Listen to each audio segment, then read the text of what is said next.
Hello, welcome back to my channel. ഇന്ന് ഞാൻ ഒരു മോക്ടെയിൽ റെസിപ്പി ആയിട്ടാണ് വന്നിരിക്കുന്നത്. അതിനുവേണ്ടി ഒരു ഗ്ലാസ്സിലേക്ക് ഒരു 4-5 പീസ് ലെമണും അതുപോലെ തന്നെ കുറച്ച് മിൻറ്റ് ലീവ്സും ചേർത്ത് ഒന്ന് സ്ക്വീസ് ചെയ്തെടുക്കാം.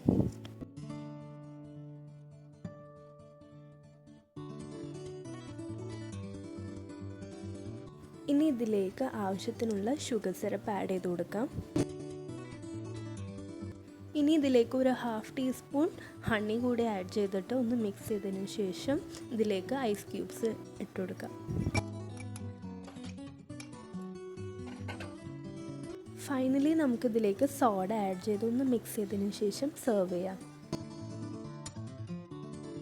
ഞാനിവിടെ കുറച്ച് മിൻറ്റ് ലീവ്സും ഒരു ലെമണൊക്കെ വെച്ചിട്ട് ഒന്ന് ഡെക്കറേറ്റ് ചെയ്തെടുത്തിട്ടുണ്ട്. ഇത് നമുക്ക് നോമ്പൊക്കെ തുറക്കാൻ പറ്റുമ്പോൾ കുടിക്കാൻ പറ്റിയ ഒരു റിഫ്രഷിംഗ് ഡ്രിങ്ക് കൂടിയാണ്. എല്ലാവരും ട്രൈ ചെയ്ത് ഫീഡ്ബാക്ക്സ് അറിയിക്കുക. Thanks for watching.